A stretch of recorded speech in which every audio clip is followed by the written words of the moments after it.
이 불을 거룩하게 하십시오. 이 부활절에 하늘의 소망으로 타오르시어 영원히 꺼지지 않고 세상에 비추는 빛이 되십시오.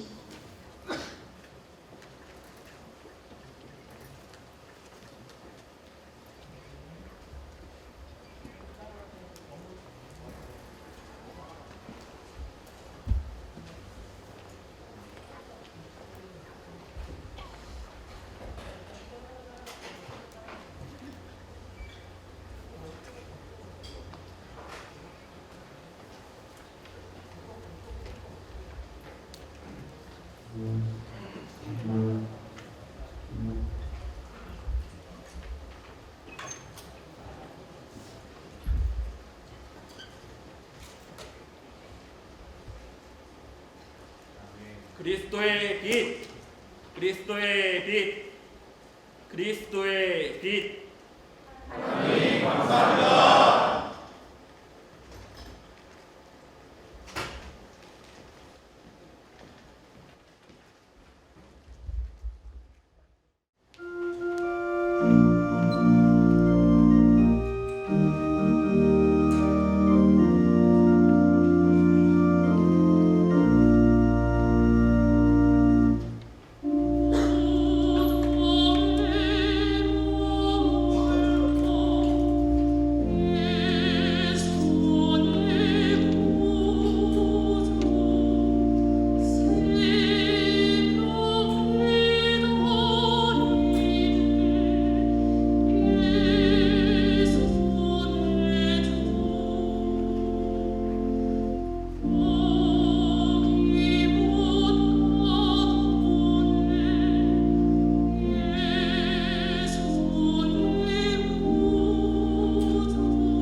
주님께서 부활하셨습니다.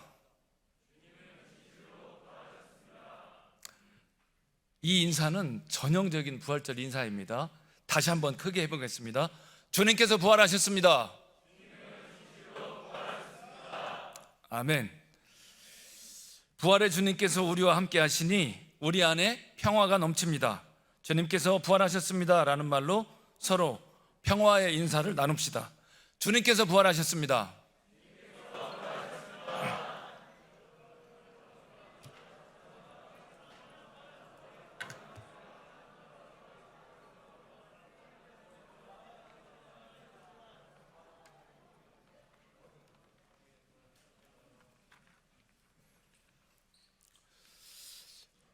오늘 우리에게 주시는 첫 번째 말씀은 고린도전서 15장 19절로 26절입니다. 만일 그리스도 안에서 우리가 바라는 것이 다만 이 세상의 삶뿐이면 모든 사람 가운데 우리가 더욱 불쌍한 자이리라. 그러나 이제 그리스도께서 죽은 자 가운데서 다시 살아나사 잠자는 자들의 첫 열매가 되셨도다. 사망이 한 사람으로 말미암았으니 죽은 자의 부활도 한 사람으로 말미암는도다. 아담 안에서 모든 사람이 죽은 것 같이 그리스도 안에서 모든 사람이 삶을 얻으리라. 그러나 각각 자기 차례대로 되리니 먼저는 첫 열매인 그리스도요, 다음에는 그가 강림하실 때에 그리스도에게 속한 자요, 그 후에는 마지막이니 그가 모든 통치와 모든 권세와 능력을 멸하시고 나라를 아버지 하나님께 바칠 때라. 그가 모든 원수들을 그 발 아래에 둘 때까지 반드시 왕노로 다시리니 맨 나중에 멸망받을 원수는 사망이니라. 이는 하나님의 말씀입니다. 오늘 우리에게 주시는 복음의 말씀은 요한복음 20장 19절로 20절입니다. 이날 곧 안식 후 첫날 저녁 때 제자들이 유대인들을 두려워하여 모인 곳에 문들을 닫았더니 예수께서 오사 가운데 서서 이르시되 너희에게 평강이 있을지어다.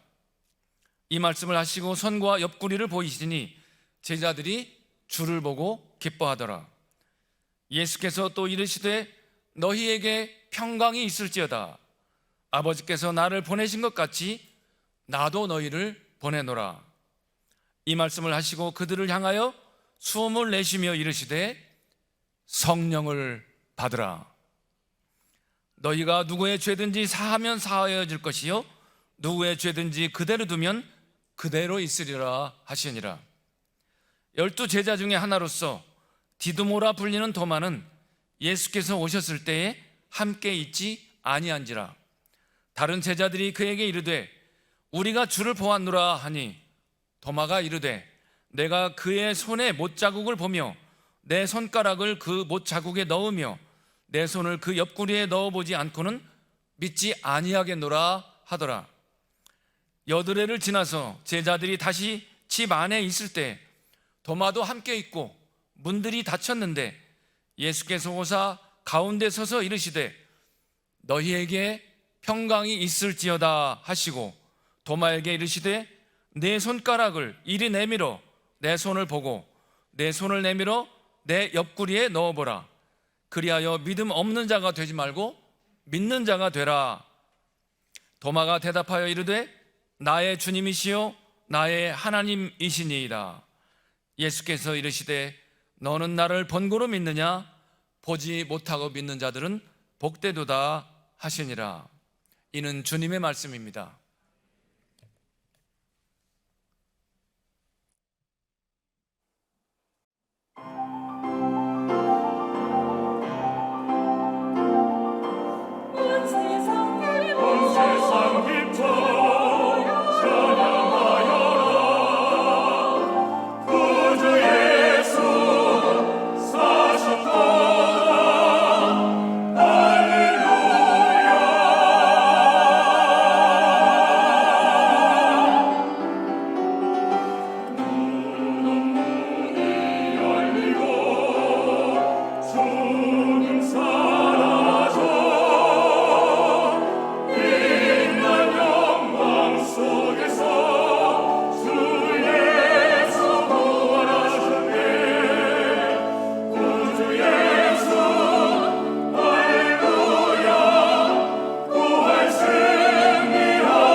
하나님의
여러분은 인생을 살면서 실패를 당해 괴로웠던 적이 있으십니까? 믿었던 모든 것이 한순간에 무너져서 의지할 데 없어 힘들어했던 적이 혹시 있으십니까? 내가 힘들어할 때 아무도 옆에 없고 그 모든 어려움을 나 홀로 부딪히며 힘들어했던 적이 있으십니까? 여기 그런 사람들에 관한 이야기가 있습니다. 바로 예수님의 제자들의 이야기입니다. 그들이 어떻게 절망과 두려움을 딛고 힘차게 새 출발해서 인생의 승리자가 되었는지 말씀을 통해서 함께 알아봅시다. 예수께서 십자가에 달려 돌아가신 후에 제자들은 큰 어려움에 빠져 있었습니다. 3년이나 따라다녔던 선생님이 내란 음모죄로 붙잡혀 십자가형이라는 극형에 처해졌기 때문입니다. 한 조직의 우두머리가 내란 음모죄로 처형을 당하면 그 부하들 역시 중형을 선고받는 것은 불을 보듯 뻔한 일입니다. 베드로가 나는 저 사람을 도무지 알지 못한다라고 부인했던 것도 바로 이런 이유에서죠. 다른 제자들도 모두 같은 상황입니다. 그래서 제자들은 지금 문을 걸어 잠그고 두려움에 떨고 있는 중입니다. 아마도 그들이 지금 모여있는 장소는 바로 3일 전 선생님과 함께 최후의 만찬을 나누었던 바로 그 2층 다락방일 것입니다. 되돌아보면 선생님과 함께 하나님 나라 운동을 할 때는 참 좋았었죠. 선생님께로 가기만 하면 못 고치는 병이 없고 죽은 자도 벌떡벌떡 일어나는, 정말, 그리고 물고기 2마리와 보리떡 5개로 5,000명을 먹이는, 정말이지 예수님의 제자가 된 것이 그렇게 기쁘고 자랑스러울 수가 없었습니다. 예수님께서 선포하시는 하나님의 나라는 사자와 이리가 함께 뛰놀고 어린이가 독사굴에 손을 넣어도 물지 않는 참 평화의 낙원, 그야말로 유토피아였습니다. 그러나 지금 이 모든 것은 물 건너 가버린 이야기입니다. 왜냐하면 예수께서 십자가 위에서 너무나 허망하게 죽고 말았기 때문입니다.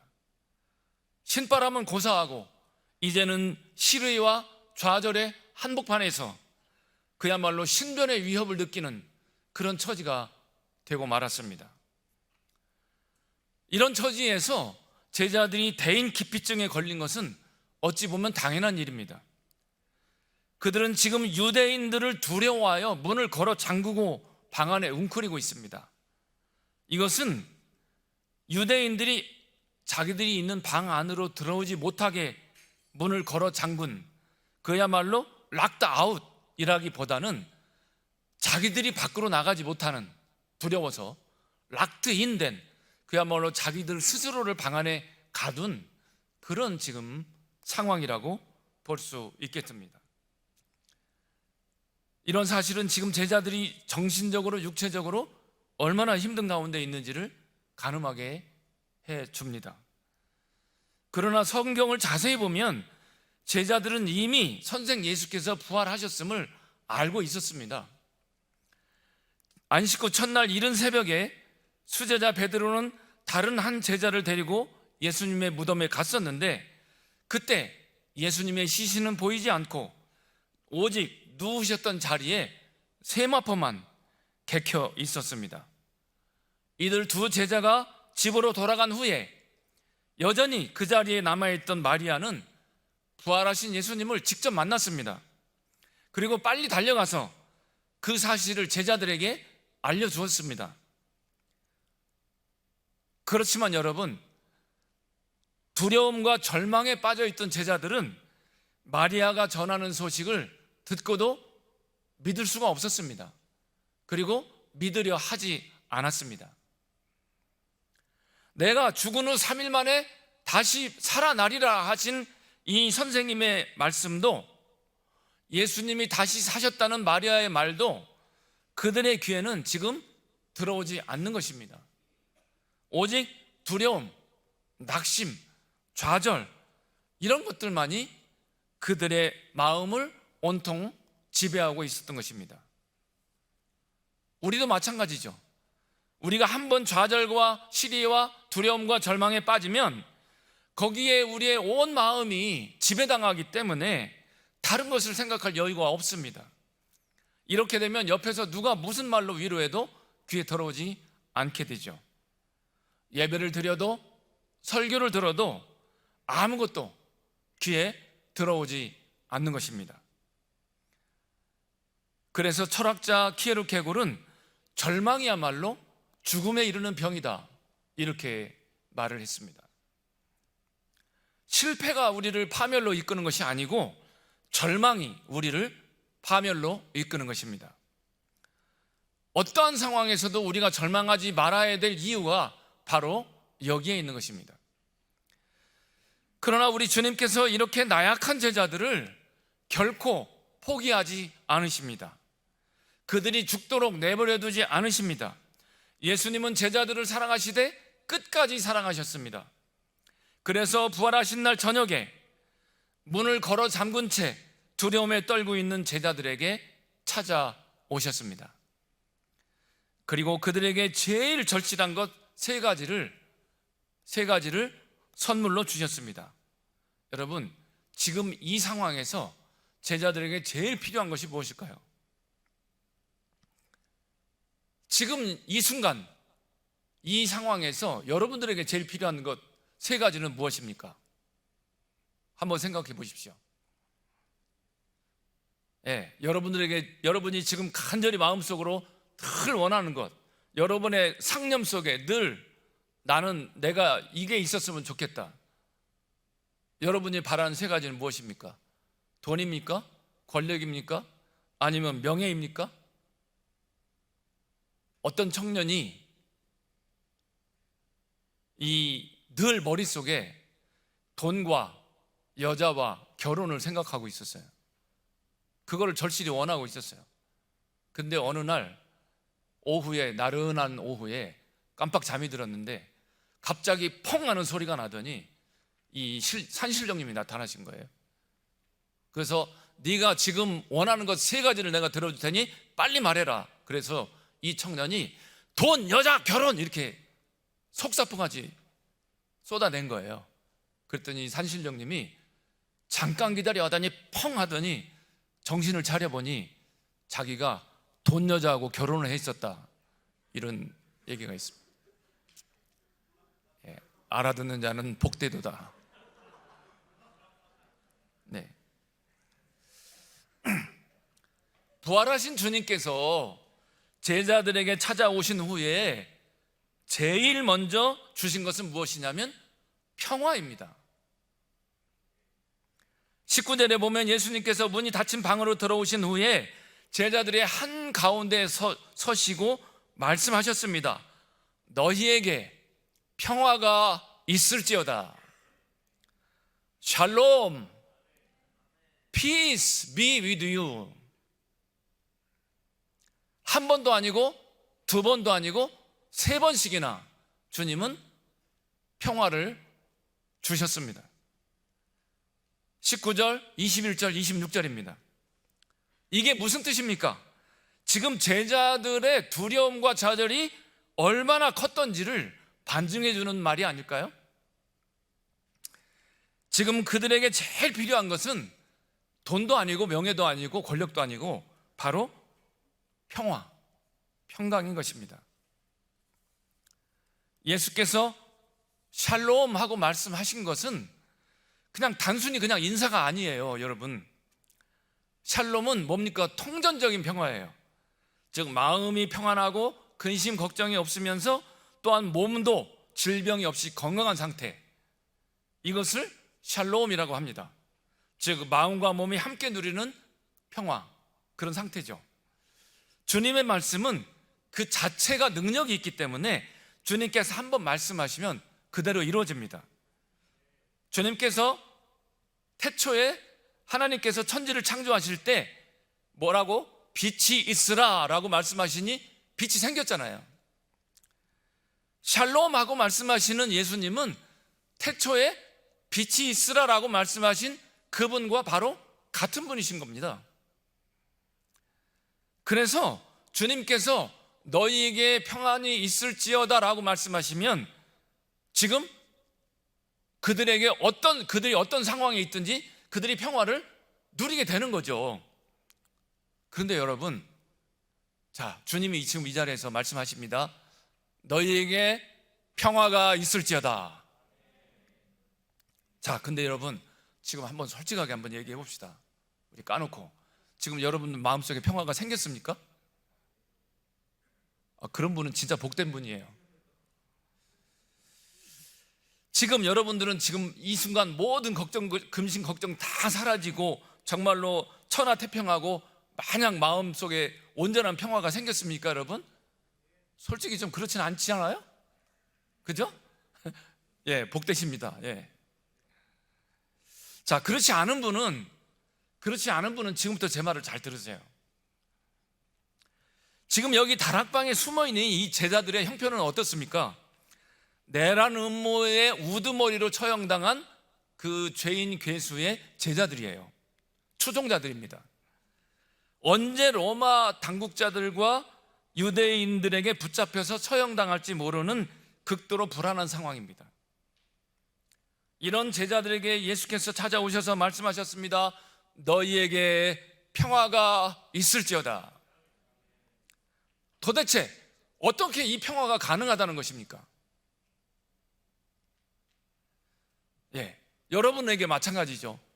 전세금은 오르고 아이들 사교육비, 치솟는 물가, 빠듯한 생활비, 청년 실업, 구조조정, 내 월급만 빼고 모든 것이 다 오르는데 도대체 이러한 상황에서 어떻게 우리에게 샬롬, 평화가 가능하다는 것입니까? 그뿐입니까? 코로나19, 대출금리 오르고 경기 침체, 대장동 사태, 우크라이나 전쟁, 도대체 이 지구상에 평안한 구석이 한 군데도 없는데, 우리의 안전을 담보할 만한 것도 아무것도 없는데 도대체 어떻게 우리에게 샬롬이 지금 이 순간 가능하다는 것일까요? 예수께서는 도대체 무슨 근거로 제자들에게 너희에게 평강이 있을지어다 라고 말씀하시는 걸까요? 여러분, 그러나 우리가 이 시간 한번 잠깐 생각을 해봅시다. 이 땅에서 잠깐 살아가는 우리 인생들에게 진정한 평화는 무엇일까요? 지금보다 더 큰 아파트로 이사가면 우리가 진정한 평화를 누릴 수가 있을까요?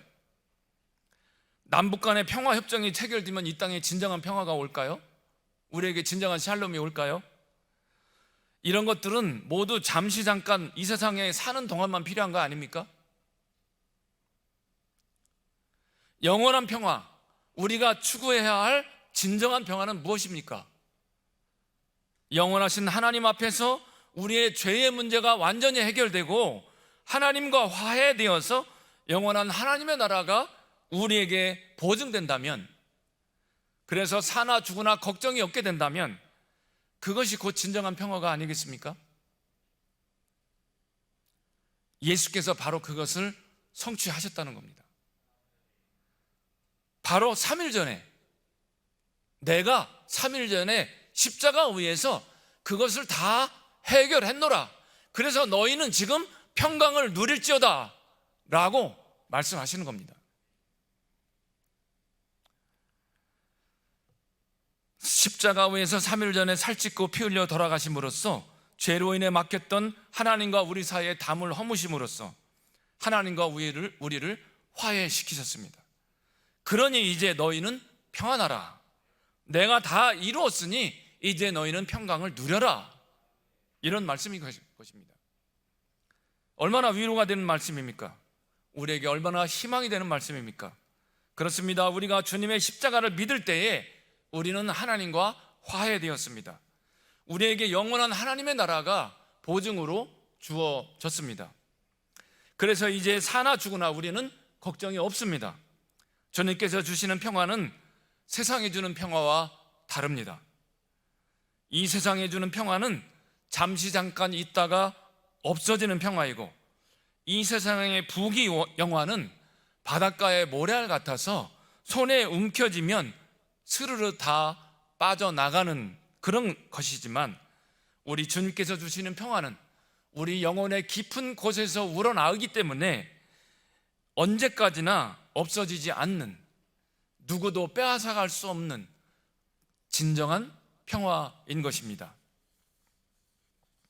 이 평화를 지금 주님께서 저와 여러분에게 주고 계십니다. 아무리 이 세상이 전쟁과 테러, 기아와 가난, 환경 파괴, 지구 온난화 등 우리의 평화를 위협하는 것들로 가득 차 있다 할지라도 그것들이 결코 주님께서 우리에게 주신 평화를 빼앗아 갈 수는 없다는 것입니다.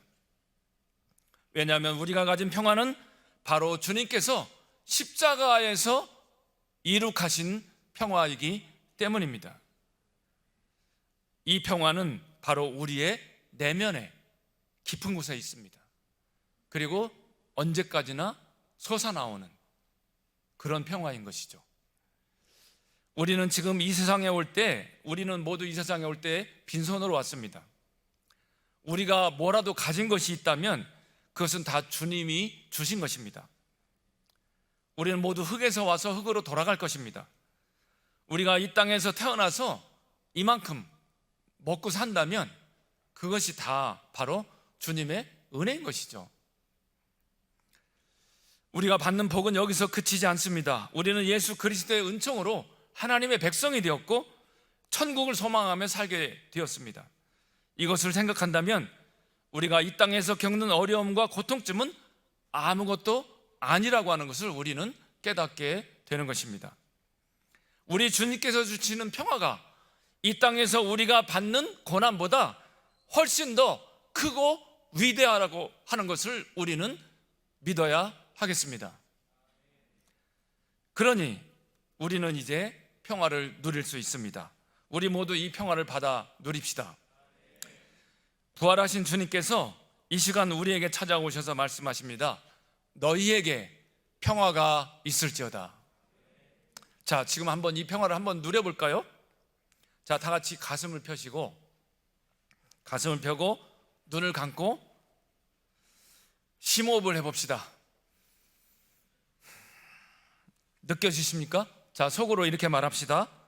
주님, 감사합니다. 주님, 저는 자유합니다. 주님이 주신 평화가 제 안에 가득합니다. 자, 심호흡을 하시고,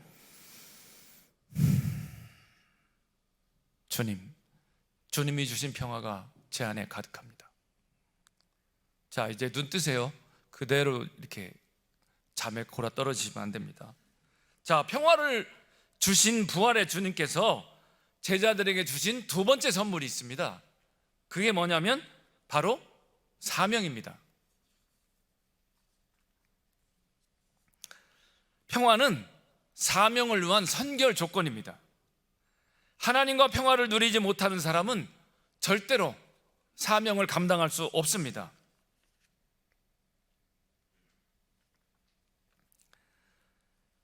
왜냐하면요, 그 해답은 21절 하반절에 있어요. 아버지께서 나를 보내신 것 같이 나도 너희를 보내노라. 하나님께서 예수님을 이 땅에 보내신 목적이 무엇이겠습니까? 바로 세상을 당신과 화해시키기 위함입니다. 바로 그 목적을 위해서 부활의 주님께서 지금 제자들을, 우리들을 세상으로 보내고 계신 것입니다. 나도 너희를 보내노라. 이 사명을 받은 우리는 무엇을 해야 합니까?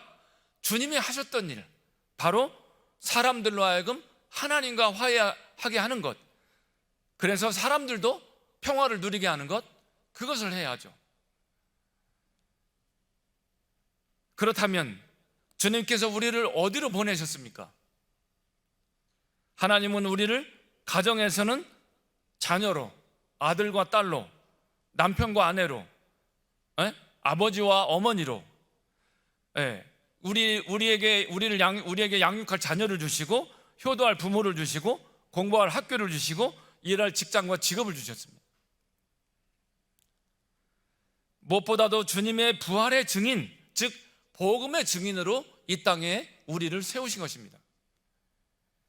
그러므로 우리는 이 사명을 다 감당해야 하겠습니다.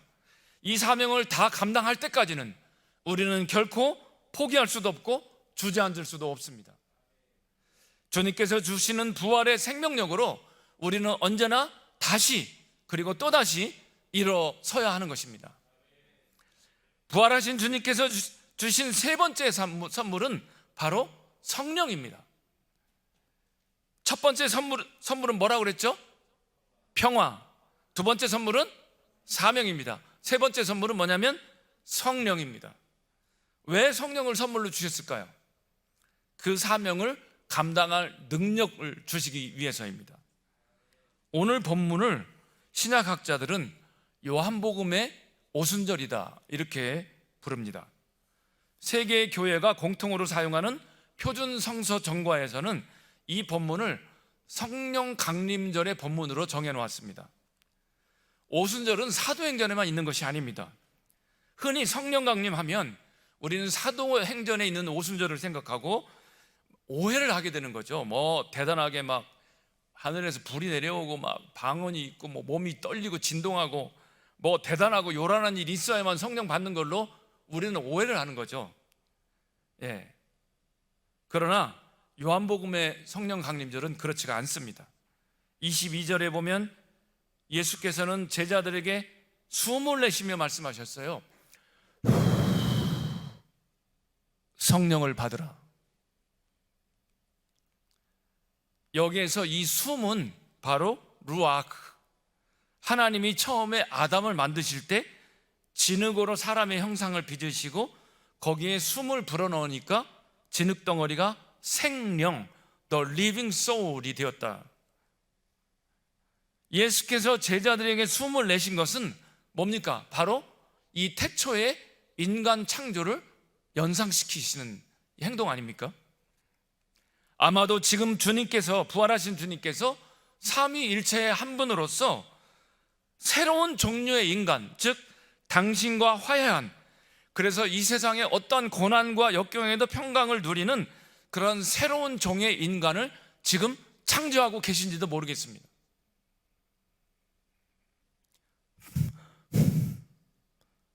성령을 받으라. 제자들은 이때 이미 성령을 받았습니다. 주님은 절망과 두려움에 빠져 죽은 자와 같이 된 제자들에게 다시 생명의 힘을 주신 것입니다. 두려움과 절망을 딛고 다시 일어설 힘을 주셨습니다.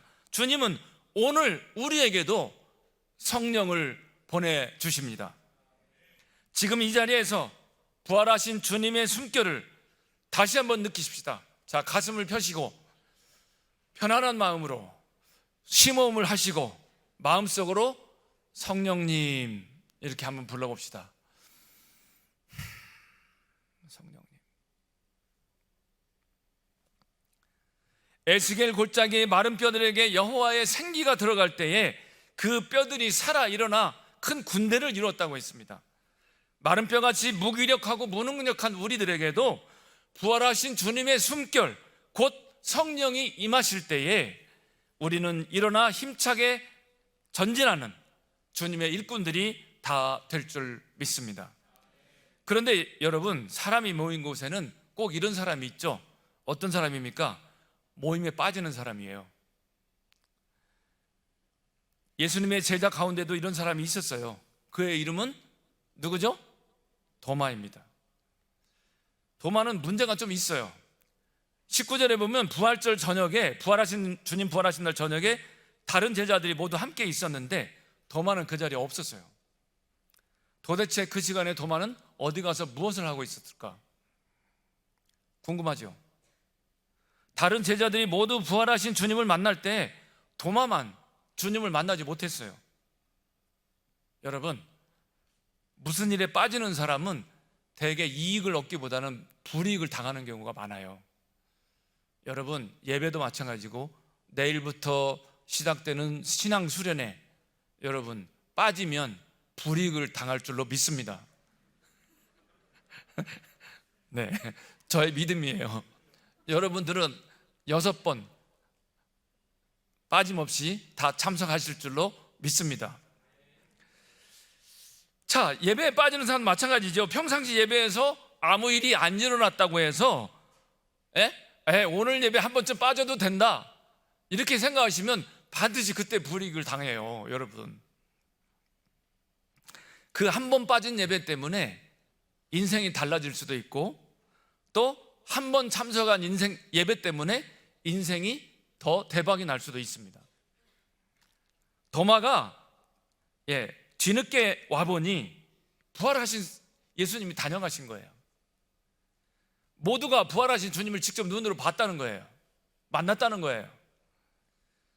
이때 다른 사람 같으면 그냥 넘어갈 수도 있죠.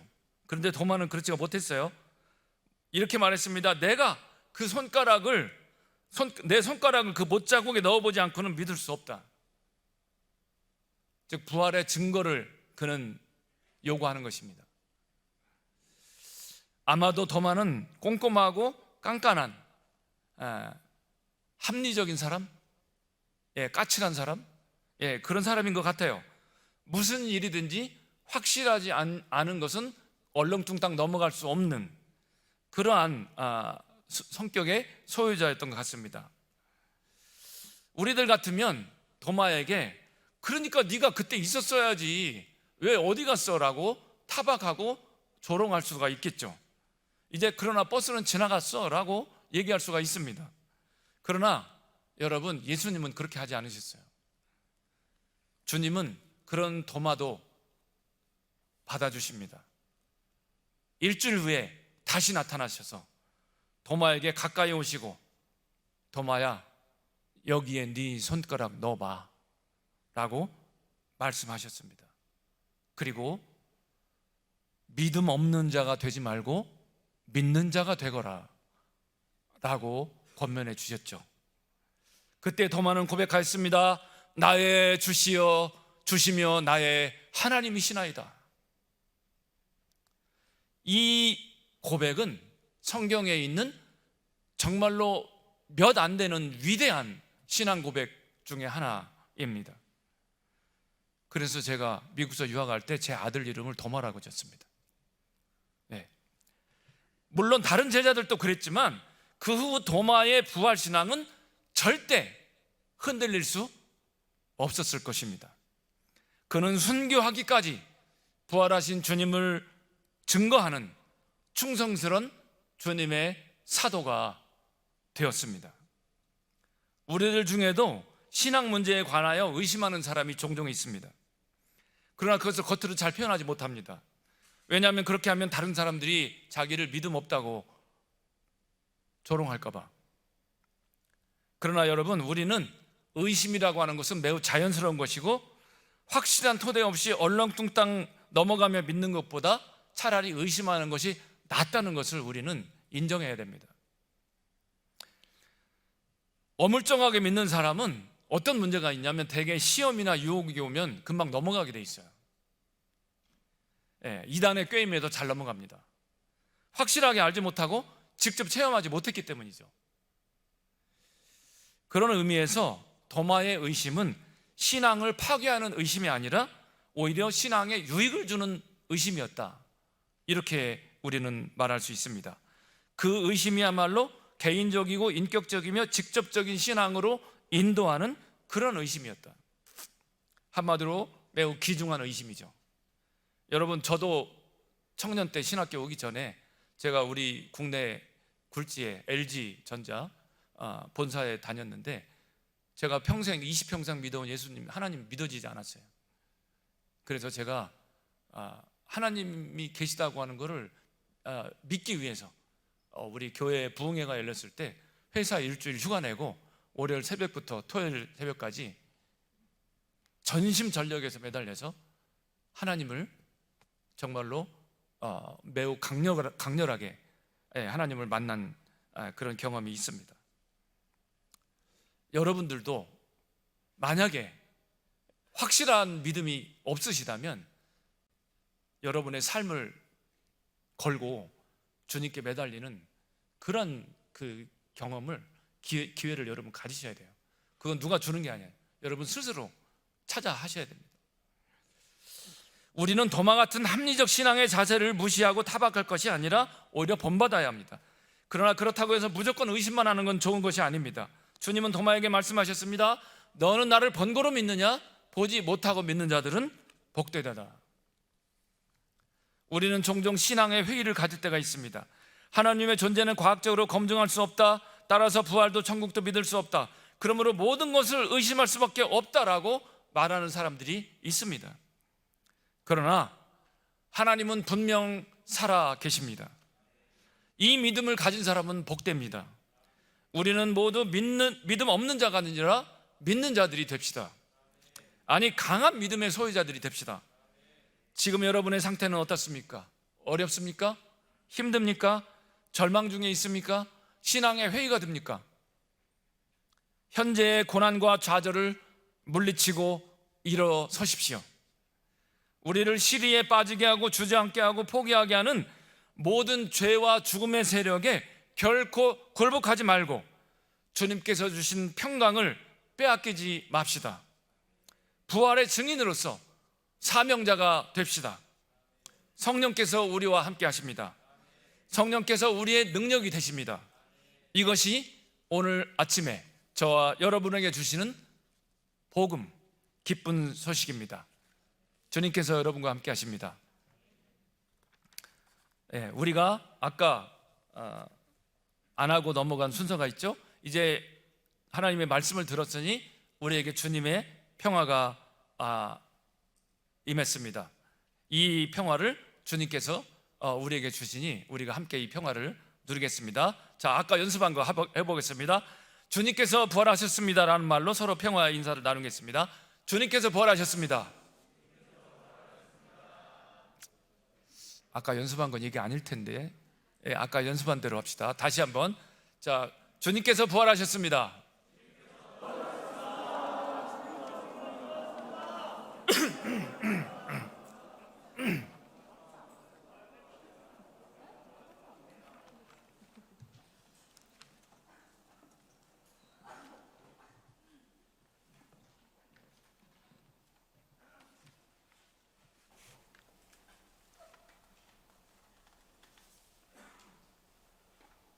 오 주님, 부활하신 주님을 경배합니다.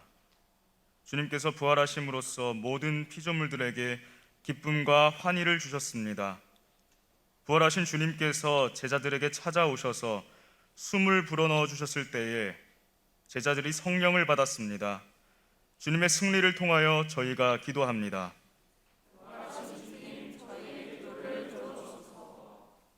오 주님, 주님께서는 부활하신 후에 아버지와 아들과 성령의 이름으로 모든 족속에게 세례를 주도록 명하시며 제자들을 세상으로 보내셨습니다. 뿐만 아니라 주님께서는 세상 끝날까지 저희와 함께 하시겠다고 약속하셨습니다. 주님의 승리를 통하여 저희가 기도합니다. 오 주님, 주님은 부활을 통하여 저희들을 고양시키시고 기쁨으로 가득 차게 하셨나이다. 주님께서는 저에게 구원을 베푸시며 은사를 풍성히 주셨나이다. 주님, 저희의 삶을 새롭게 하시고 저희의 심령을 기쁨으로 가득 채워 주시옵소서. 주님의 승리를 통하여 저희가 기도합니다. 오 주님, 주님의 인자하심으로 저희를 구원하소서.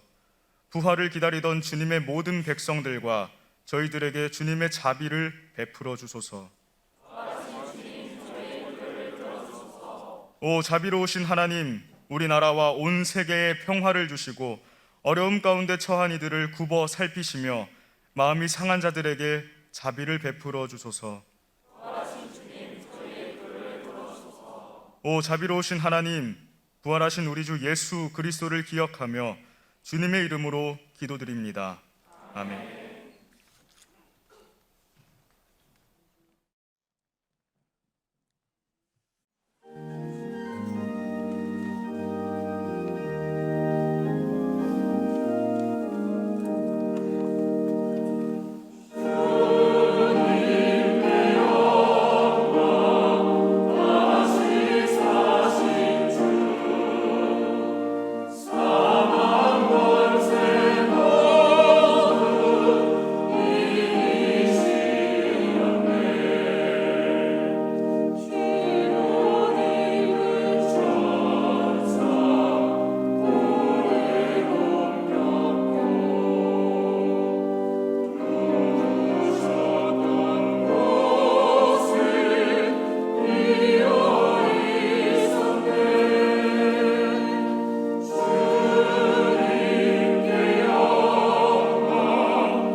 이제는 부활하셔서 우리보다 앞서 가시며 우리를 이끌어 주시는 우리 주 예수 그리스도의 은혜와 당신의 외아들을 독생장에 내어주신 아버지 하나님의 극진하신 사랑하심과 성령님의 내주 위로 인도하시는 은총이 지금 이 자리에 있는 저희들 모두에 이제부터 영원히 함께 하시기를 간절히 축원하옵나이다. 아멘.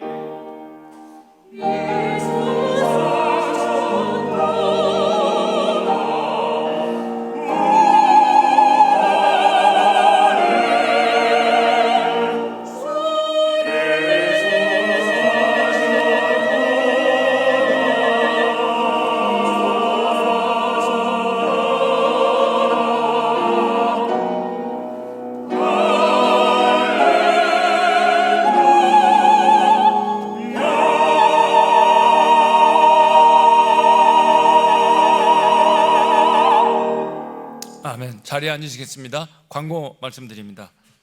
먼저 이렇게 오늘 부활절 예배를 이렇게 할 수 있도록 많은 준비를 해주신 우리 카도시 성가대, 우리 감사의 박수 한번 하겠습니다.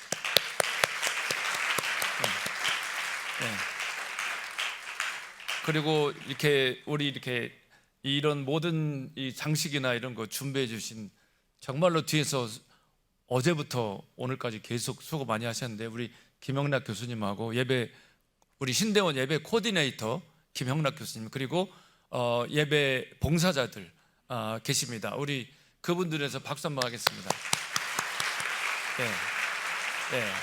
저 영상실하고 촬영 모든 분들의 정말 우리 예배학자들은 하는 말이 있어요. 예배는 노가다다 이런 말이 있는데 정말로 수고가 많이 드는 일입니다.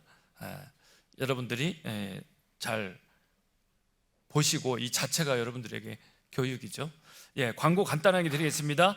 1번 2022학년도 성봉설교대회에 있습니다. 주제, 부제, 그 다음에 일시 및 장소 2022년 5월 23일 월요일 평가 심사위원 교수님 훌륭한 세 분 교수님 계십니다. 신청 기간은 5월 3일 다음 주까지네요. 많이 참가하시기 바랍니다. 그리고 여기서 그 입상을 하면 특전이 어마어마하죠. 상금도 있고 그 다음에 목사고시에서 설교 시연 면제합니다. 큰 특전이니까 많이 참가하시기 바랍니다. 문의는 학술팀장님에게 하시면 되겠습니다. 그 다음에 두 번째 신앙수련회 안내 내일부터 금요일까지 오전 10시와 오후 2시 우리 신촌 성결교회 박노은 목사님 모시고 신앙수련회를 하겠습니다. 여러분들도 오늘부터 물론 전부터 기도하셨겠지만 기도로 준비하시고 정말로 이번 신앙수련회 3일 동안에 정말로 여러분 안에서 놀라운 하나님의 역사가 있으시기를 기도하시면 좋겠습니다. MDB3는 토요일 날 오전과 오후 2번 합니다. 그리고 3번 채플 신앙수련회 출결 거기 있으니까 잘 보시고 저기 태그 하시는 거 제대로 잘 하시고 하시기 바랍니다. 퇴실 후에도 태그를 해야 돼요? 그렇군요. 불편을 끼쳐드려서 미안합니다. 사실 우리가 다 믿음의 시대가 되면은 그냥 나가도 되는데 그죠? 그런 날이 속히 오기를 바라겠습니다. 자, 오늘 여러분 예배 하시느라고 수고하셨고 정말로 부활의 기쁨이 여러분에게 함께 하시길 바라겠습니다. 자, 이만 돌아가셔도 좋습니다. 감사합니다.